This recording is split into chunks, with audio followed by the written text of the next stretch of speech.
because of the credit, the rightful caretakers and title holders of this land. We also recognize the rich pre-contact history and relationships which include the Anishinabek and the Ongwe Hongwe.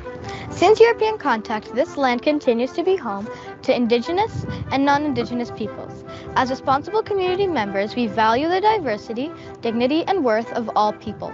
Colonialism displaced and dispossessed Indigenous peoples of their ancestral land and continues to deny their basic human rights, dignities, and freedoms.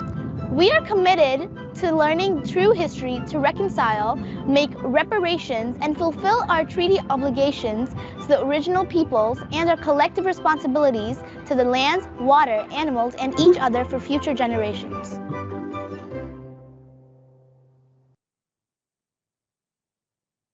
Thank you, Mark, much appreciated. So could I have Trustee Clark, we have the agenda there, put it on the floor, and Trustee Bailey to second it. Do we have any comments or questions about the agenda? Okay, then all those in favor of the agenda? So approved. We're now going to go on to the meeting of May 14th of the Governance and Policy meeting. Oh, sorry.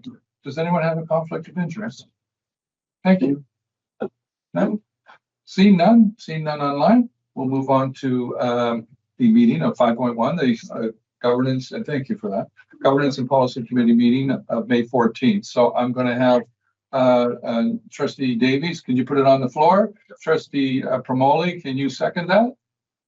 Absolutely. Any comments or questions about our previous meeting? Seeing none, all those in favor of approval of this minutes? So passed and approved. And now we're going to go on to our delegation, 6.1, which will be done online and with a virtual video by Madison Stewart, Food for Good. And before we get started, I just want to say a few words. I say to Madison Stewart, thank you for your delegation. As part of one of our 4 goals in our multi-year strategic plan, Peel District School Board values inputs from students, parents, and community, which is part of our community engagement of one of the goals. And delegations are one of those processes available to the community. In addition, based on our goals, we think this is really important to hear from the community. So tonight, we will have 10 minutes to speak, which I understand will be split between a video and a conversation. Per our governance directives, your remarks will be respectful, professional, and offensive language or negative personal references regarding any individual will be ruled out of order.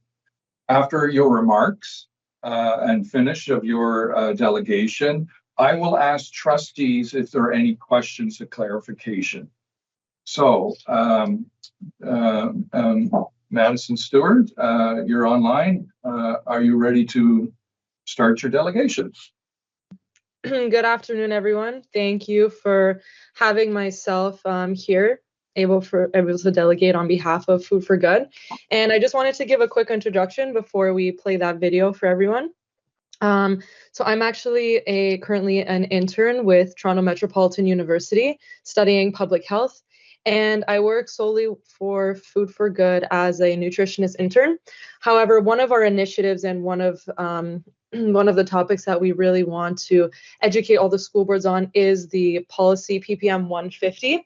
And again, none of this presentation at all is coming as a sales pitch. It's just coming from an educational piece and an awareness.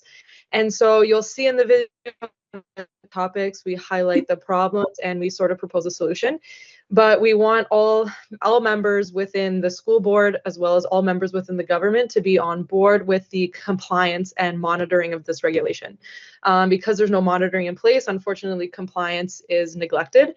And so you'll see within the video, we can have a further discussion afterwards, but I'm looking forward to answering some questions anyone may have after the video. Thank you. I want to begin with a simple moment, a moment that many of us have seen but maybe not noticed. A student walks into a class a little late, distracted and quiet as they find their seat.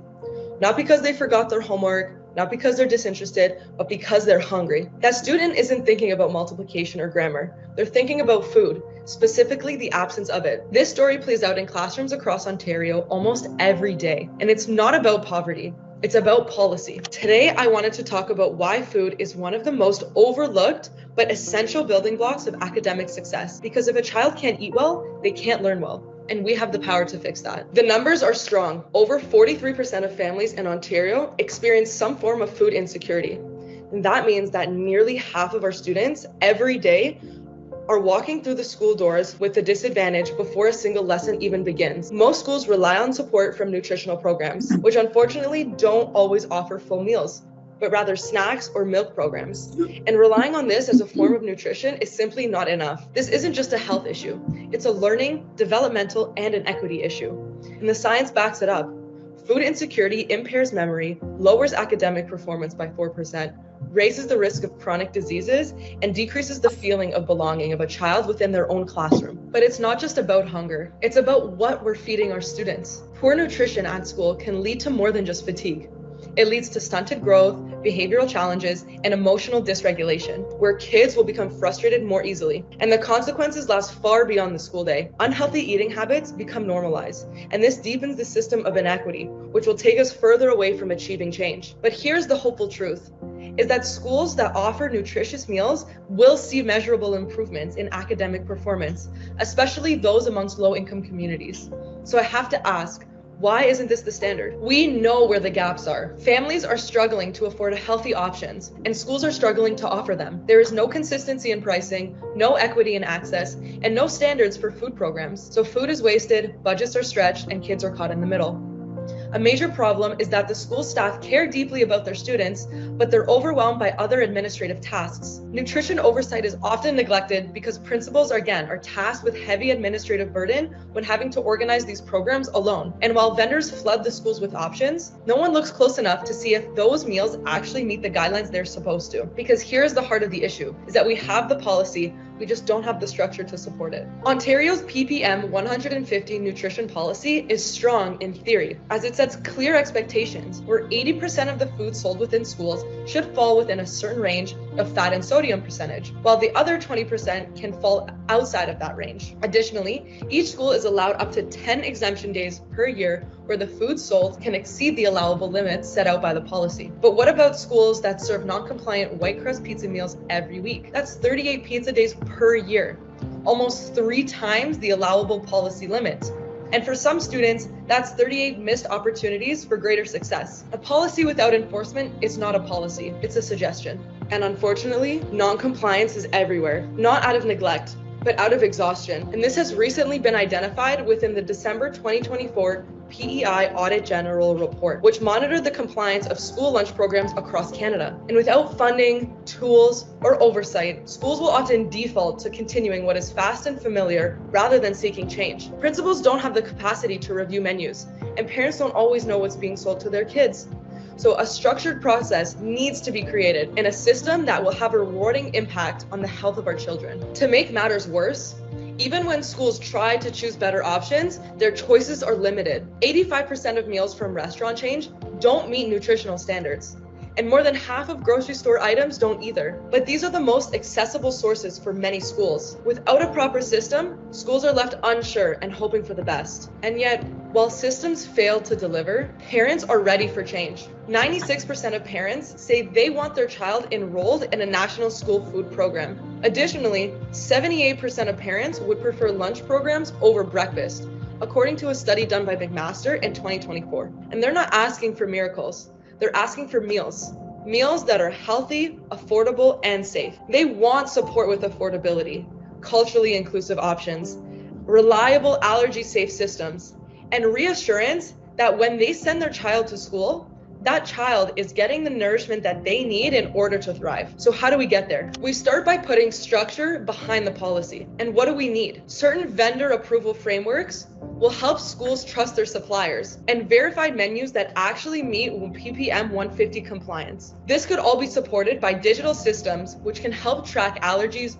portion sizes, and pricing. You also may need certain tools that are supported by the ministry, and these tools may need advocating for. And that brings me to you, our school boards, where you have the power to act.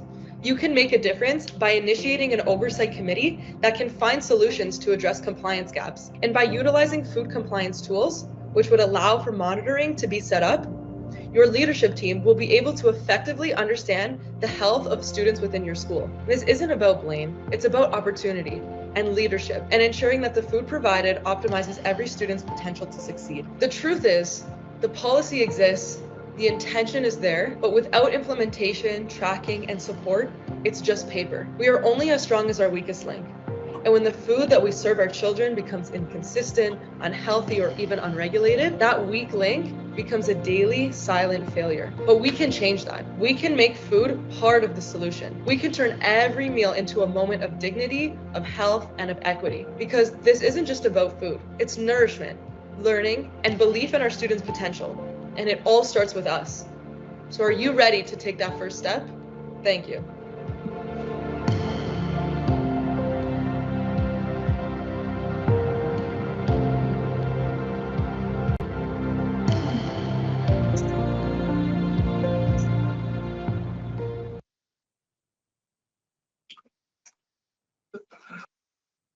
Thank you, Madison. You have a couple more minutes before your 10 minutes is up. If you'd like to say some words. Yeah, of course.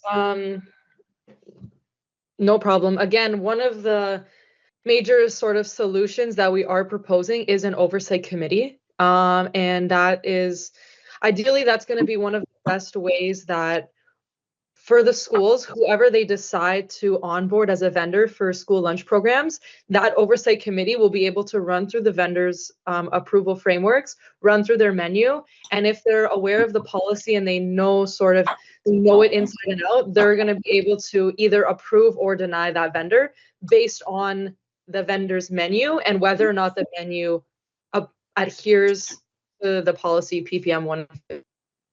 And of course, school boards are going to be able to sort of come up with their own solutions, and that's why we're sort of presenting that here today. But if, let's say, you guys have any questions, I'd be happy to answer those for the rest of the time being.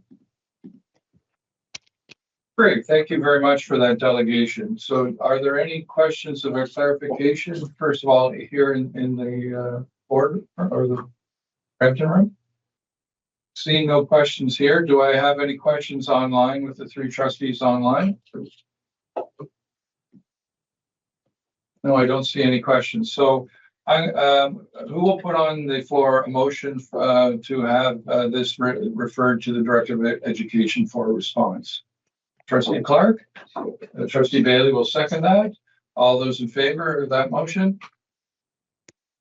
Okay, so approved. So thank you.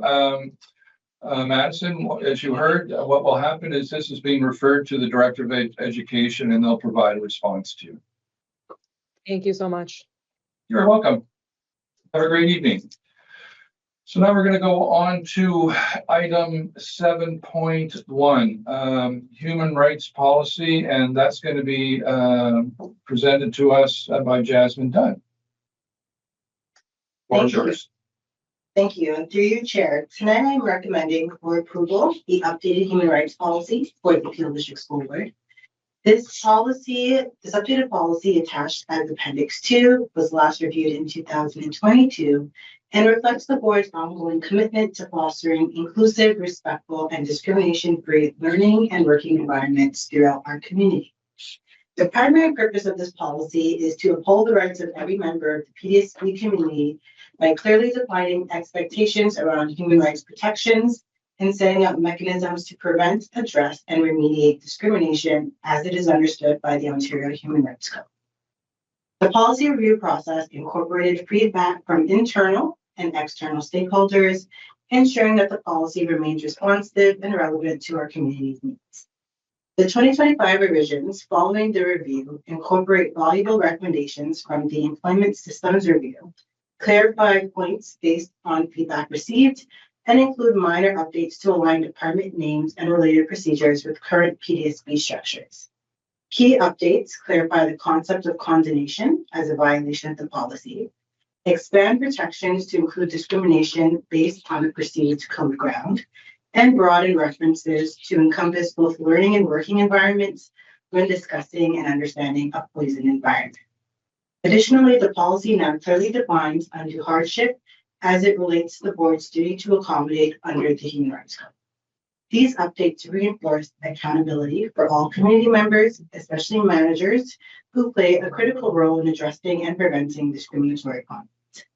This updated policy aligns closely with relevant human rights legislation and affirms PDSB's legal obligation, as well as our commitment to equity and inclusion, which is a central pillar of our multi-year strategic plan. Once approved, the next steps for PDSB staff include the updating of the board's internal and external websites to reflect the updated policy. Thank you, and I'm happy to answer any questions about these policies.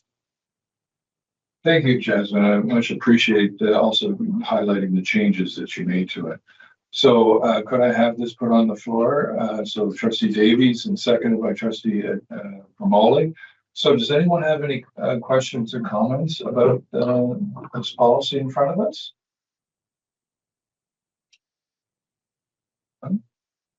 Well, last one then. So in these changes, you did an external review. Is that where some of that came from? Other boards or? Yeah, so we actually have an external feedback form that we have on our external human rights office website. So community members can at any point submit feedback with respect to the policy, the procedures, or their experience. Anybody who does complete a complaint and investigation process also receives a feedback survey.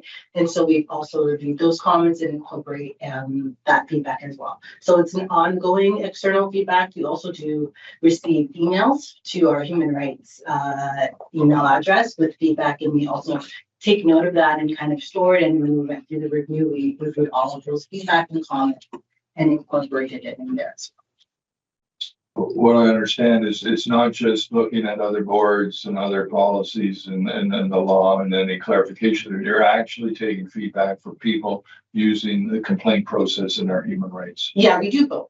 Right. So we maintain and ensure that our policy is always consistent with the Ontario Human Rights Code. So any developments with respect to that, we would want to incorporate. That may come down through case decisions that either define certain things or incorporate certain concepts that are important to actually applying the policy. So we incorporate that. We also then do incorporate community feedback, and we do stay mindful of what other boards are doing. But again, because it's so heavily modeled after the Ontario Human Rights Code, a lot of boards have a pretty standard policy consistent with ours, since it is derived from that. Great, thank you very much. I appreciate that feedback. So Trustee Davies, you have a question. I just noticed that this was last reviewed in 2022. What's the short timeline? Because usually it's like every 4 to 6 years that we look at a policy. I'm just wondering what the genesis was of doing this so early. Sorry, that's a good question. It had every 2 years actually as the run review period, and we adjusted it to 3 actually this go around. So yeah, it just kind of happened, and so we fulfilled the dedicated time. I think it's important to maintain review, just again to ensure that we are incorporating any feedback that we do receive, and being mindful of any updates, especially with respect to case decisions that may influence or require the introduction of any further protections for individuals. Thank you so much for that. And can I be assured that this is going to be spread? Like if it's approved, then it's going to be communicated so that we don't have any miscommunication about yes. Sorts of things. Yeah, so the plan would be to update all websites that have reference to it, and then usually we do send out a memo that includes any updates with respect to our policy or procedures. Excellent, thank you. Thank you. Thank you very much. Any other questions? Oh, Trustee Clark, yes. Thank you, through you, Chair. Probably asked this last time too.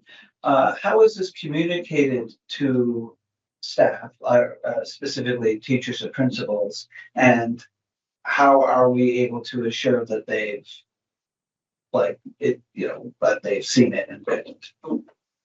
Yes, so the Human Rights Office, I think, extends communication through a number of ways, all of which we often connect back to this policy. So throughout the school year, especially at the beginning, typically in the middle, we do send out memorandums for all staff that would highlight the Human Rights Office, the Human Rights Policy, all applicable procedures connected to it, any updates with respect to that as well. We do provide training to family of schools, as well as senior team, and sometimes we do provide training to staff meetings. And within all of those trainings, we always do have an introduction into the policy, the procedures, the human rights coding, outline it throughout there. All school websites have a connection to the human rights page, which would also include a copy of the policy and procedures. And so those are kind of the various ways. And then of course, as we also do lead presentations. So for new administrators that are receiving education, there is 2 sessions on human rights and investigations. And so they would receive thorough training and delivery around the human rights policy and the procedure and how to incorporate it within school sites, both for their students and staff. And then the expectation would be they would communicate that outwards to their staff that they're working with, to students. We also do have family communications that. Sounds great. Thank you. Yeah, Trustee Bailey.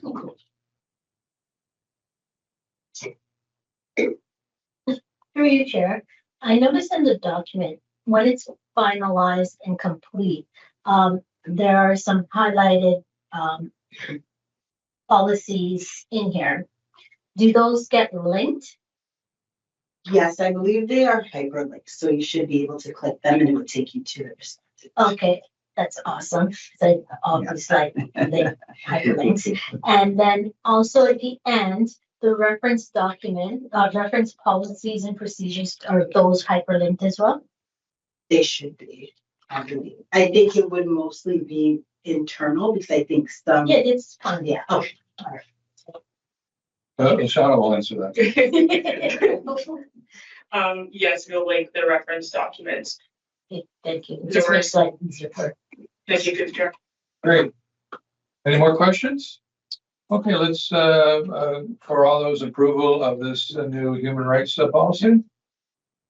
Yes. Do I have Trustee Davies? Are you voting? Yeah. Okay. Perfect. So approved. We'll now move on to 7.2. So this is our extracurricular activity policy, and that's going to be presented by our, I guess, our coordinating principal, Sumbul Cullen. Sumbul, the floor is now yours. Good evening and thank you. Tonight I'm presenting for approval the revised extracurricular activities policy. Peel District School Board recognizes the role of extracurricular activities in extending and enhancing student experiences. Extracurricular activities are made possible thanks to the voluntary participation of our staff, recognizing the benefits that these activities afford PDSB students.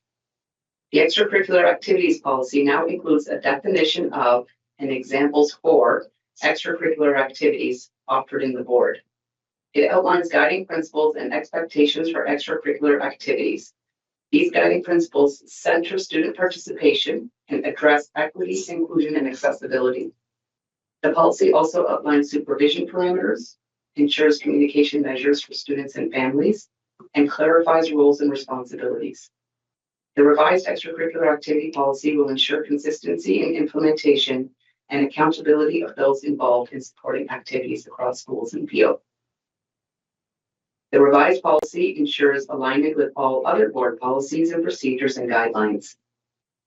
This policy has undergone internal and external consultation, where over 200 responses were received from members of the PDSB community.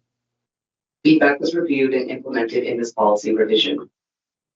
In summary, this extracurricular activity policy supports the provisions of activities that enhance the students' learning experiences beyond the classroom, supporting student leadership, teamwork, personal growth, achievement, well-being, and a sense of belonging. Thank you, and happy to have any answer any questions that you might have. Great. Let's put this on the floor. Trustee Bailey, would you put it on the floor? Or Trustee Davies, would you second that? So any questions or comments on this policy? Trustee Davies. So a small concern with this is because because it's all voluntary on staff and things like that. I'm just worried that if we throw all this regulation at them, it's a lot easier for them to just throw their hands up and not do it. Because the teachers that I know, they do it out of love and out of, they give up their free time, and to burden them with regulation and stuff like that. I was just wondering, is this as compact and concise as it can be and as easy to understand? And that's just my concern there. Thank you for the question. Through you, Chair, through our consultations, I think we worked hard to ensure that the practices that exist in the current context are captured in the document, and the policies and procedures that guide our principles around equity, inclusion, and accessibility need to underlie and be the foundation for all things that we do in the field. And they're consistent with all of our practices, both inside and outside of the classroom. So the hope would be that the policy and procedures are consistent with current practice, but also maintain the bar of equity inclusion that we need to across Peelschools. Through your chair, thank you for that. Just my concern is that every time we put out a policy, there's always a complaint from a family, and they always pull out our policies and they go to that certain line that they need in order to have the power advantage. And my concern is that, again, we have a teacher who's doing this out of their own time, their own thing, and they've got something to be hit over the head with. That's my concern. If you've thought of that when putting this together, I do appreciate it. Thank you. Great. I think Trustee Promoli, did you have your hand up? Have a question? Yes. Okay, great. I did. Thank you, Chair. Yeah. Just backpacking on my colleague Trustee Davies there. I appreciated that he flagged the concern about what additional challenges we may be putting on staff. And I was wondering what enforcement may look like, because right now it does look like we are putting some additional burden and responsibility on staff when it comes to some of the work that they may need to do when it comes to their responsibilities with extracurriculars. I do understand it's been quite some time since this policy was updated last, and a lot of things have changed in that time. But I just wondered what that ends up looking like, and if we are also providing them with whatever support and tools that they need with the changes that are coming in.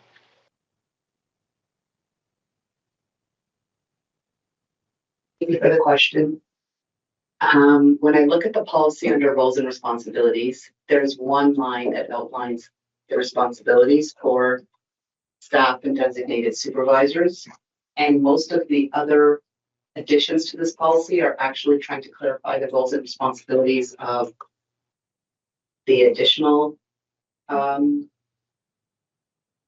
members of the PDSB community who are responsible to provide the guidelines around how we offer opportunities in schools. So for example, the role of the principal is a bit more clarified, the role of the superintendent is a bit more clarified, and we have obligations as administrators or managers or supervisors to ensure safety, ensure there's student voice in the opportunities.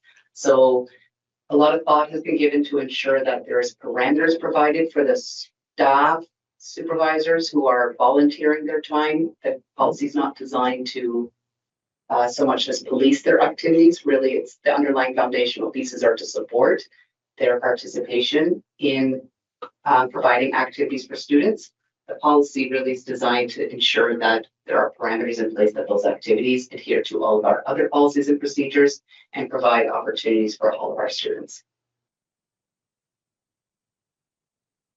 Any follow-up? I hope I answered the question. Yeah. Any follow-up, Trustee Wong? Yeah, no, I appreciate the response. I'm just thinking specifically when we're looking at, we do have new challenges when it comes to things like social media, and we do have, if I'm looking at 4.26, the principal should review and approve any information that the club would like to distribute to students and the school community using the most updated policies and procedures.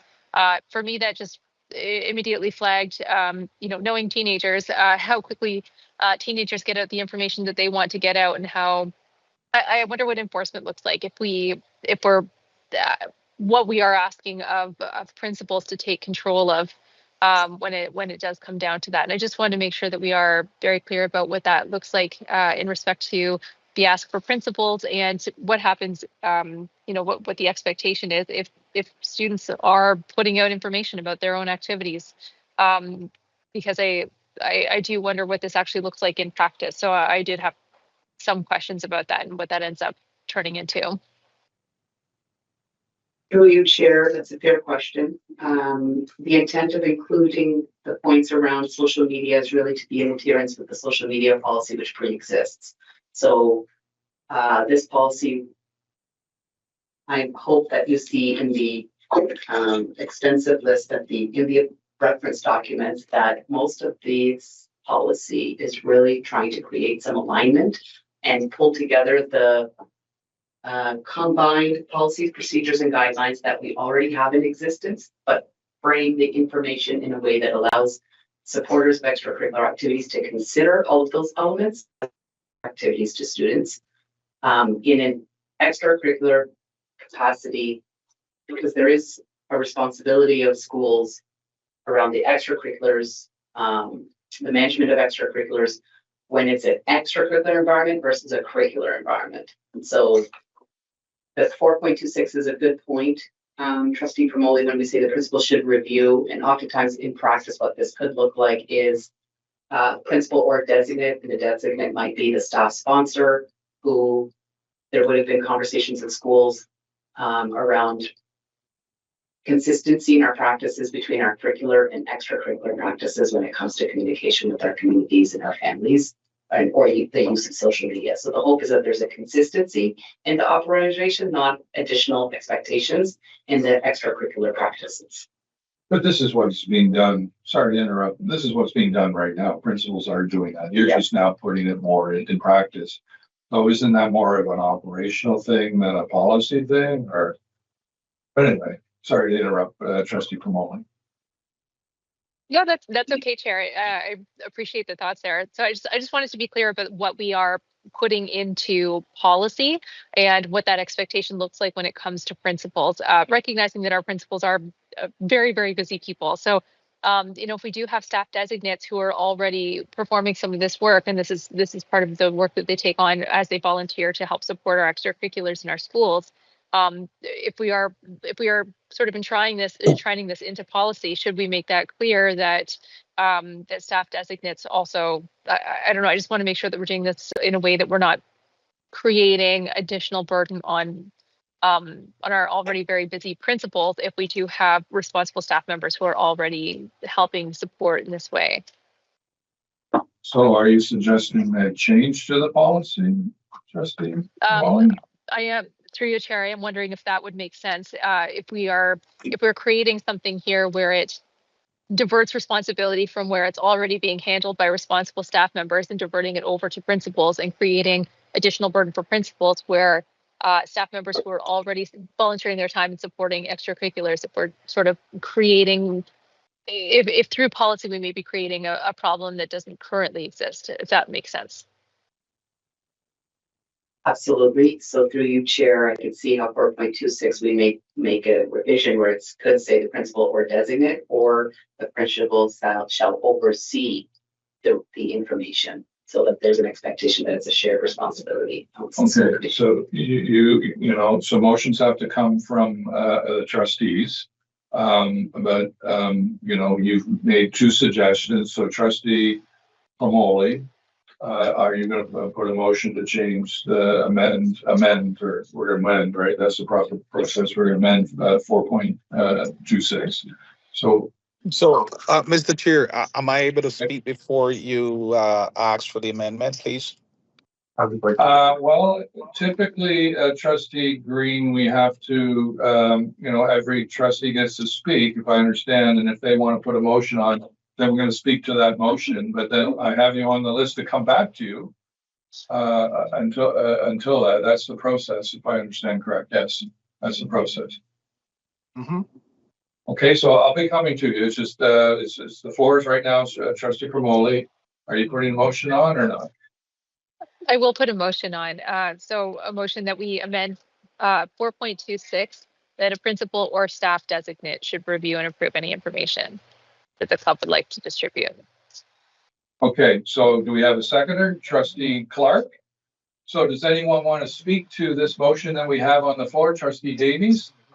I just noticed that other 4 point whatever have principals involved and all that stuff, and I think that the motion that she's making should apply to other ones as well down the list, and so I'm just wondering if we should incorporate more of them, because I can see that, and of course I'm very happy that it says should rather than shall, because I heard the word shall, and that's a different word than should. Yeah.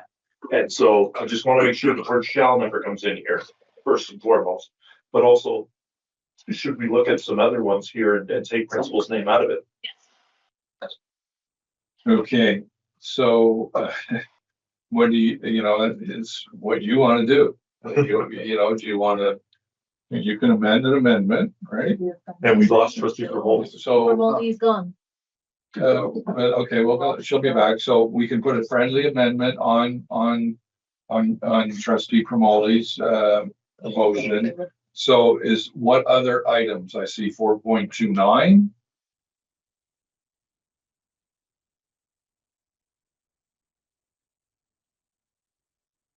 She'll call it, I see 4.24. Or should we just send this back and just say maybe you should review the policy and Lashana, do you want to say something? I just wanted to highlight sort of consistency with the communications policy that we had passed earlier this year. And so within that, under the roles of principals and supervisors, section 5.8, it states that principals and supervisors are responsible for all information posted to websites and communication platforms that are within their scope of authority, including the board website, school messaging accounts, teacher websites, department websites, and program websites. And so I think what coordinating principal Sunbo has highlighted is just we're ensuring consistency across the other board policies. Okay. So what does that mean for you, trustee Davis? I'm okay with the word should. I just get scared when I hear the word shall. And so that's it's good practice to do it, but I am worried about this putting extra burden on the principal, because at the end of the day, the principal approves the clubs. And you could have a principal just goes, you know what? It's too much work. There's too much on my plate right now. Okay, and so what's the result of what you would like to, oh, sorry, Superintendent Ajla, Associate Director Ajla. Thank you, Chair McDonald. So I just want to put into the conversation right now, acknowledgement of the principal's workload. Absolutely, we know that our principals are very, very busy managing very complex buildings and all kinds of processes. But I do also want to really emphasize the importance of the involvement of the principal with the extracurricular pieces. We know that the oversight of the school administration is sort of a vital component to ensuring that our extracurriculars are in alignment with the general operations and expectations that we would have of something operating within our buildings and being sponsored by staff. And oftentimes as a leader in a building, principals will naturally delegate or designate some of those responsibilities to members of their administrative teams or teacher leaders in the buildings. I just want to be careful not to specify that everything moves to a designate, because some things are quite essentially, the oversight is quite essentially important for that of the principal. Okay, Trustee Benjamin, do you want to speak? We're speaking to now Trustee Promoli's motion to amend. Well, Chair, can I speak to that, please? Okay. My hands has been up, and okay. Yeah. Sorry. Sorry, I thought you were on the old, from previous, but okay. No, I need to speak at this, and I'm gonna agree with Associate Director Angela, because the government, based on what happened in Toronto District School Board, and that school board, now the government, and I know a lot of my trustees don't is not aware of this, that this is where the government is pushing to. There's a document coming very shortly, in terms of the role of principal, principal role play in extracurricular activities, because Toronto School Board right now has been sued for millions and millions of dollars because of that student that got drowned. And so the government is actually pushing towards this. We do got policies in place that really already outline this. A lot of principal is already doing this. So the thing is what happened, the government is saying the principal needs to take some accountability for what happened in those buildings. And we have to be very careful. Our board is ahead of a lot of things that already coming down the pipes. And sitting here, knowing that I was in the session the last time with government ministry when they were talking about where the government is going, what the government is looking at, and who's responsible.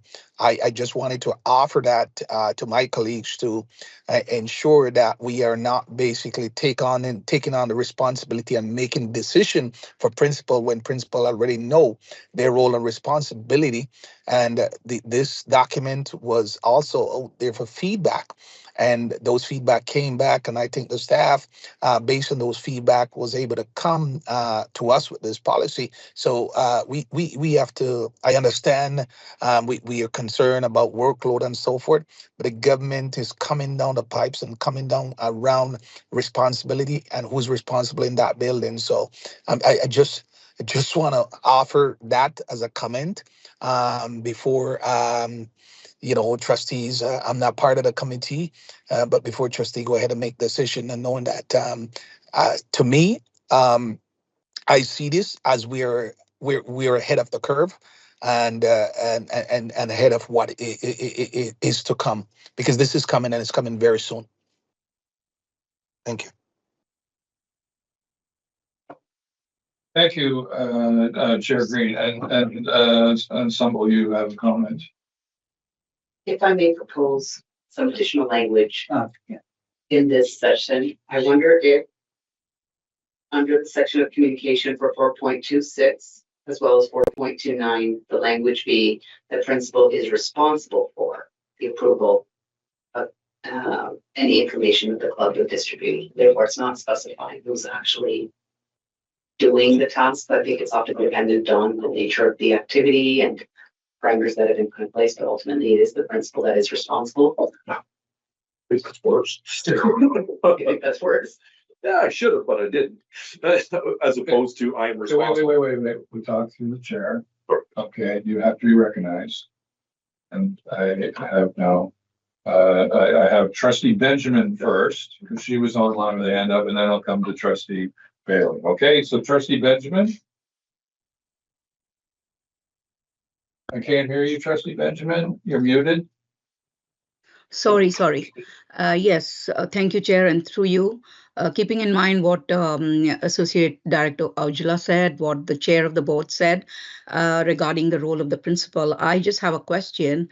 Before all this information goes to the principal, aren't the guidance counselors also involved in knowing about the finalization of co-curricular activities, the volunteer work, etc. So everything is not shoved down to the head of the principal. Just a clarification there. We need to, I think, bring in the role of the guidance counselors. Is that okay? That doesn't really speak to the motion we have in our hands right now, Trustee Benjamin, where we have a motion on the floor, which is talking about amending 4.24, is it? 24? Sorry, it's 24, and that's what her motion is. We had a comment about potentially change, but you never put a motion to amend it, friendly motion, so we never went farther. So trustee Benjamin, just to go to your comment, we're only talking to 2.24 about changing from principal to and or designate and designate. So do you have any comments to that? No. Okay. Now am I confusing? We're still talking about the amendment of what is it? 4.26. Yes, sorry, 4. I'm just scrolling down because I moved. 4.24 or 4.26, yeah. And we have other principles. So trustee Bailey, you have a comment.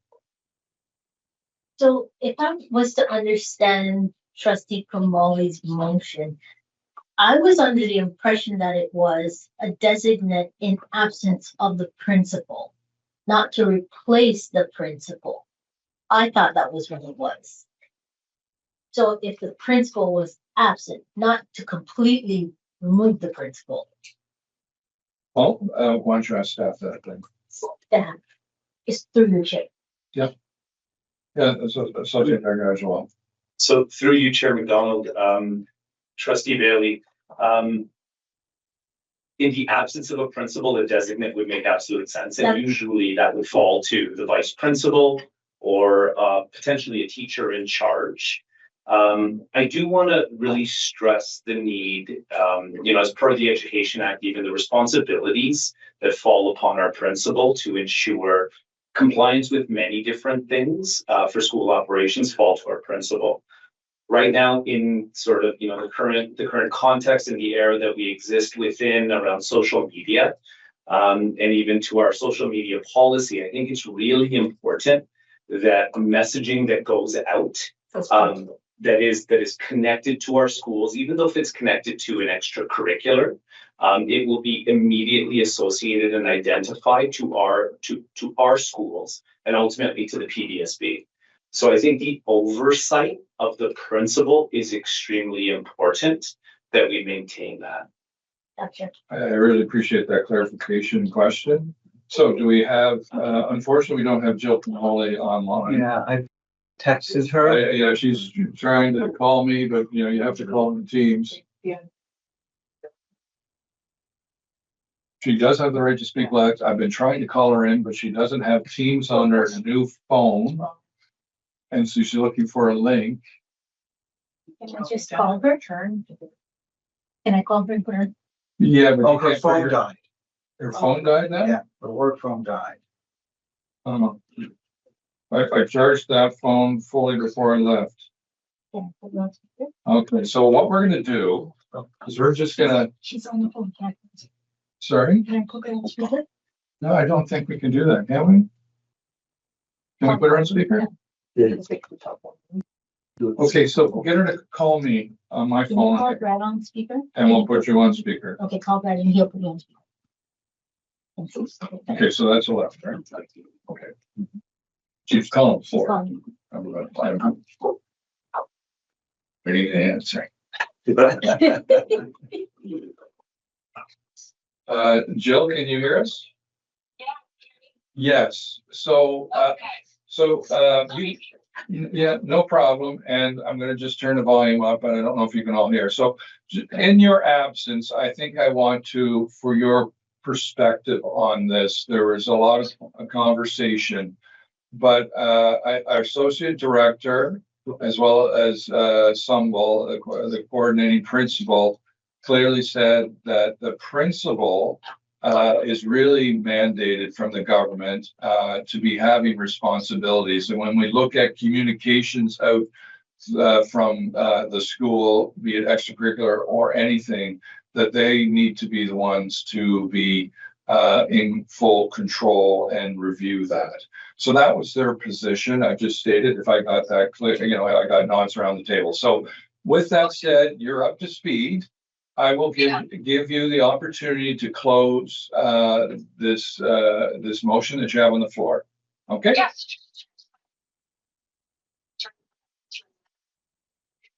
The principal would have that sort of top-down control over the communications, even to the extent the extracurriculars, correct? Correct.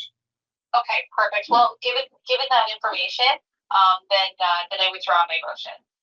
Thank you, Jill, Trustee Promoter. That's much appreciated. Oh, thank you, Chair. I really appreciate the clarification from staff. So thank you so much. Thank you. Do you want to stay online to hear the rest of this? Or? Yes, and I'm so sorry for the snafu. If that's okay with you, Chair. Yeah. I'll put you. I'll put. Okay.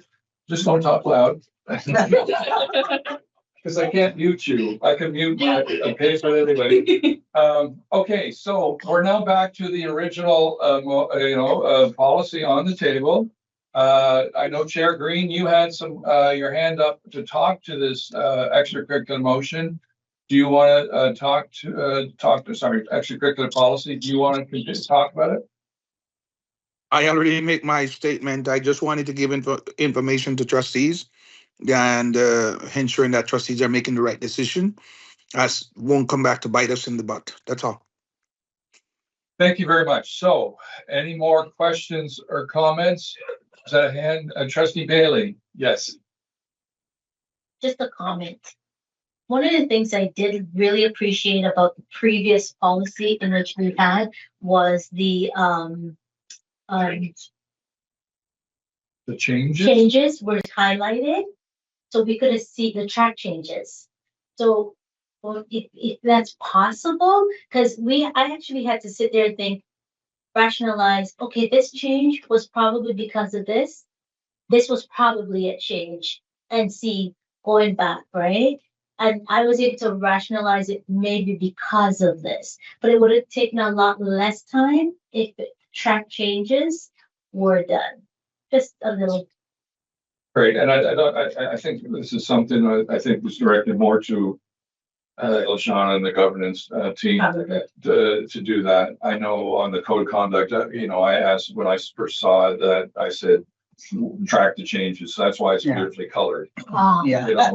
So I think that's a good good thing. I always ask for what has changed, and the track changes is a great way to do that.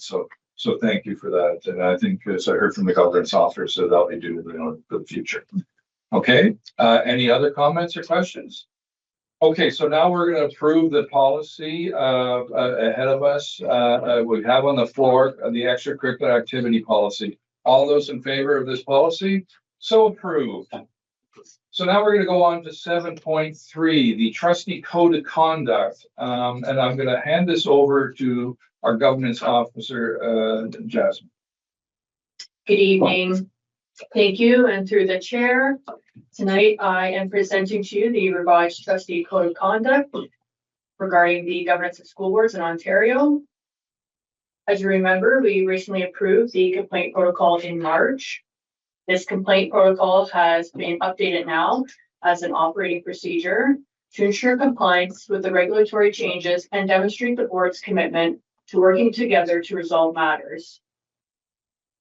The new trustee code of conduct enforcement procedure includes an informal complaint procedure to provide an opportunity for the board to resolve complaints internally, provides clarification on the board's responsibility for both appointing the integrity commissioner and funding the commissioner, clarifies that the imposition of a sanction barring a trustee from attending all or part of one meeting of the board shall be deemed to be authorization for the trustee to be absent from the meeting, and also includes updates to the publication of records and information requirements. Furthermore, the Ministry of Education has implemented a mandatory professional development program for trustees to provide more education on these changes. It's important that we also ensure compliance because our revisions need to be completed by August 31st as per Ontario Regulation 312/24. Overall, these changes are designed to uphold the principles of transparency, accountability, and public confidence in school board governance. Thank you, and through the chair, I'm happy to answer any questions. Great, so we're going to put this on the floor. Trustee Davies, would you put it on the floor? Trustee Clark, would you second that? Okay, any questions or comments?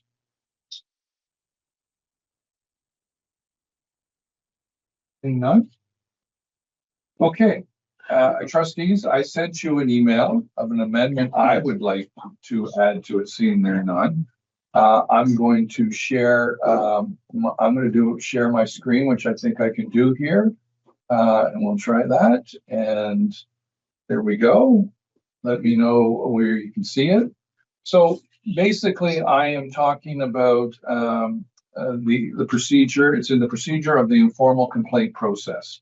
So right now it says, however, a trustee does not have to first attempt an informal resolution of complaint before commencing to formal.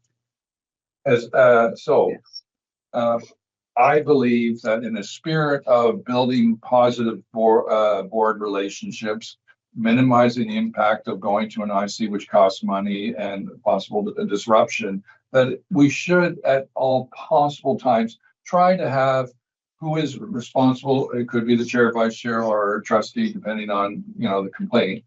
Have the opportunity within the informal process of 20 days to try to resolve it and find a solution that is amenable, rather than go to an IC who costs money, who can give a verdict that may not be likable, and create more division in a board rather than try to come to some form of mediation and a solution through an informal complaint.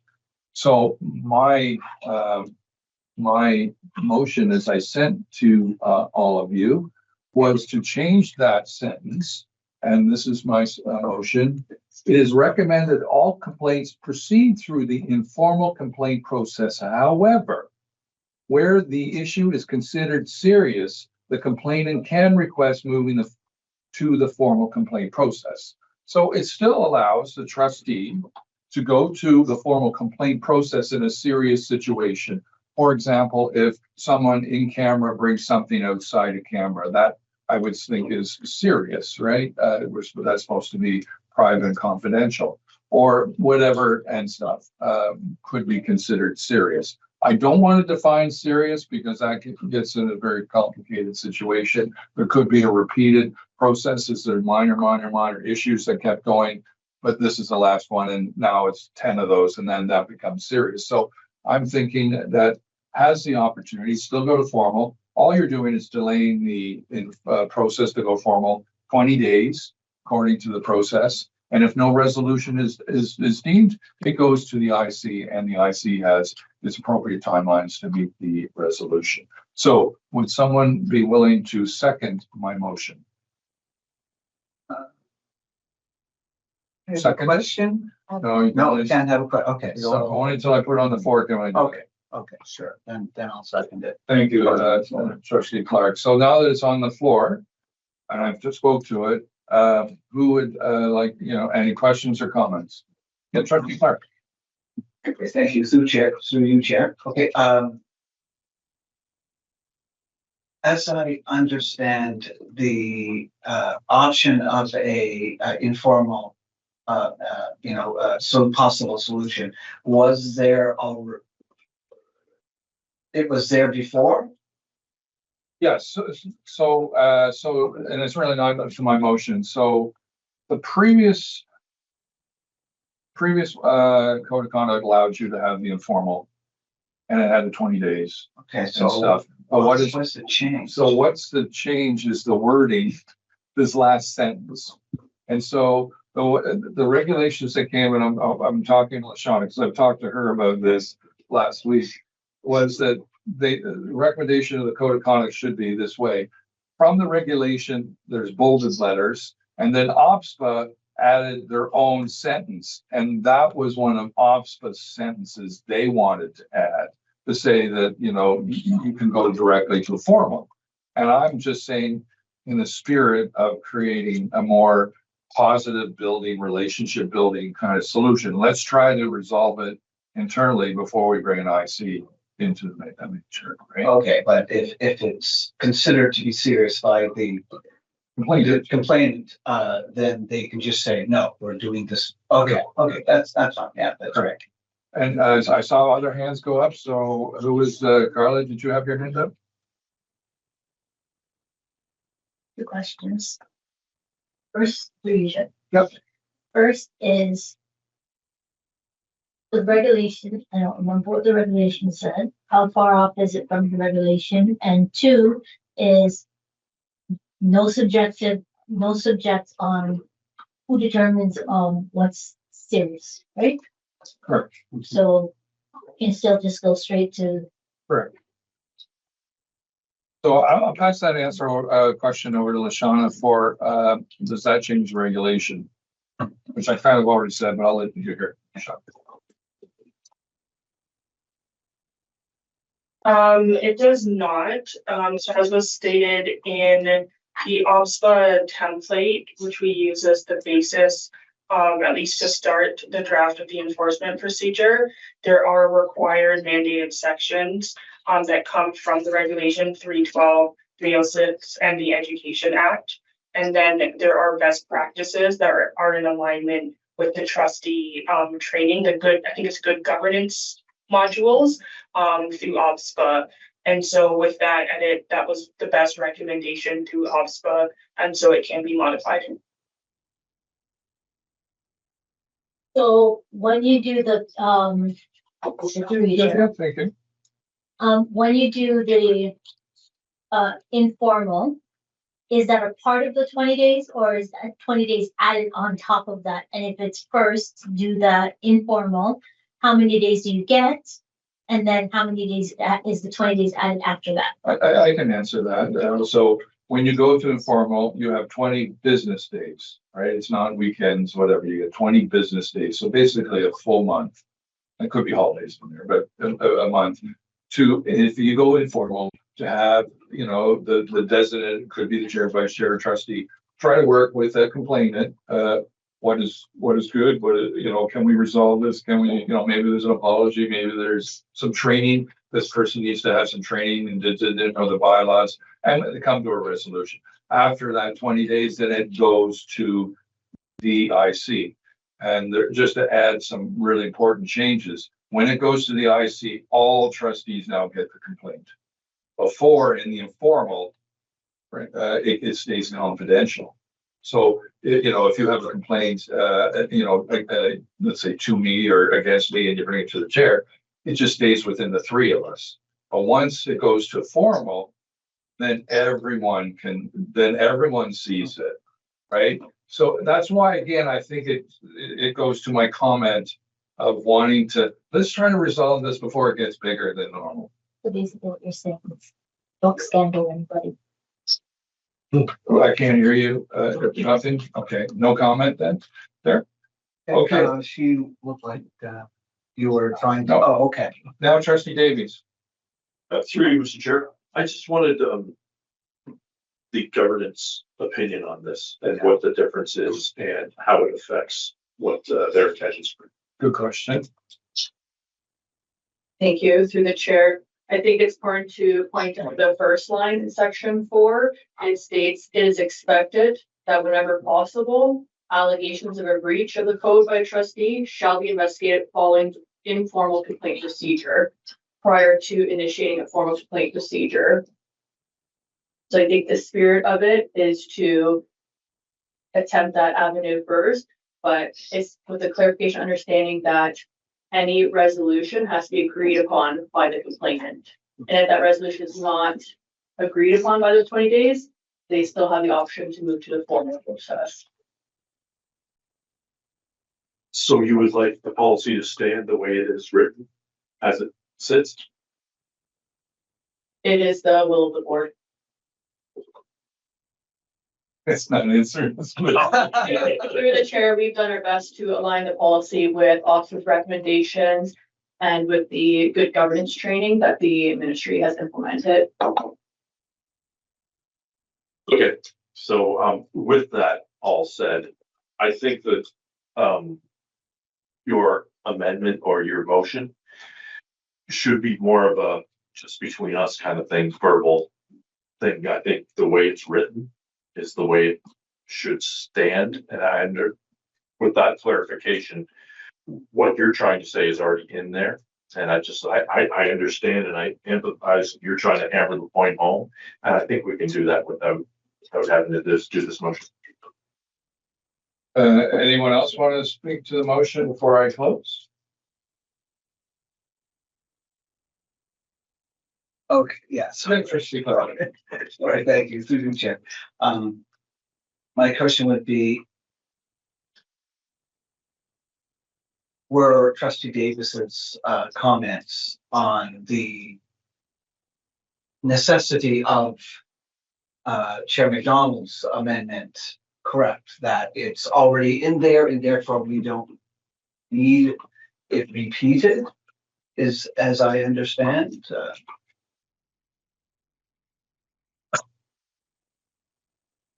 Yes, I don't. Through the chair, yes, it seems to be a repeat of that first line. They do align those two, so another option would be to omit the last line and keep the first line. Repeat pages, yes. So you can see it. Can you see it up there? So basically, what we're saying is this is where it's defined already. It's expected where as possible. They should go formal. And so I'm just saying, however, a trustee does not have the first, to do the first attempt. I just think it's worded really poorly, right? And I thought it just would be better to say that, it is recommended that all complainants proceed through the informal complaint process, or where the issue is considered serious, that the complainant can request moving the formal complaint to the formal complaint process. I just think it's almost like a double negative. Not. I don't like putting the word trustee does not have to almost giving the right to the complaint it has to. Anyway, that's my closing arguments to that, and we can put it to a vote. So we have Jill online, and we have voting member trustee Green. So all those in favor of my motion? I support the motion. Yeah. There's two. There's two. Just two, and I'm not going to vote for my motion. I'm not going to make it pass. So the motion fails. Oh. So we're back. Okay. Well, I'm not going to vote for my motion. Carla, if you would have passed it, chair can throw it on the table, but he shouldn't be deciding a motion, right? Generally speaking, Robert's rules. So it's all that talk for nothing. Sorry. But I appreciate the sentiment. It was a good exercise. It's a good exercise of process, and I really like to learn. This is where we're all learning about the process and stuff. And so now we're still on the same policy. We did all the questions, so we're ready to we have to approve. We have to approve it. So all those in favor of the new code of conduct? We all agree. All approved unanimously. So there we go. Thank you. I'll stop sharing, and we'll bring my agenda over. I love these two monitors. This is so cool. Now we're going to go on to item 7.4. And so that was a delegation that was done in the curriculum, and I'm just waiting for it to come up. The Curriculum, Education, and Student Wellbeing Committee. So they heard a delegation. So if people are familiar with what happens when you have a delegation, you have four things you can do with a delegation. You can receive it. You can send it to the Director of Education for response, like we just did earlier. You can send it for staff to bring a report back. Okay, that's a good case, when there's something that happens in it, like planning last week, that they wanted the Credit Valley, what does it call themselves? Regional Authority and Toronto Regional Authority wanted to talk about floodplains and come into some kind of partnership. So send it to staff. They bring a report back, and we'll do the recommendations. And then trustees can vote on that recommendations or put a motion to that. And the last thing is you can defer to another committee for which they have those four options to put in. So what I would like to do is put a motion. We're not going to send it to another committee. Buck stops here. So I'd like to put a motion on the floor to send this delegation to the Director of Education for response. So do I have someone put that on the floor? Okay, Jill puts it on the floor. Trustee Clark seconded. So all those in favor of sending to the director, the delegation to the director of education, or does anyone want to speak to it? See none? So all those in favor who want to put send this delegation to the director of education for response, put your hand up. So approved. Okay, unanimous. So there you go. Thank you. I hope that was okay. We explained all the rules of possibilities of what happens with delegations. So now that's finished. It's 7.4. There's no communications. There's no motions. There's no notice of motion. So I'm going to have Trustee Davies put on the floor for adjournment, seconded by Trustee Bailey. All those in favor of adjournment, so be adjourned.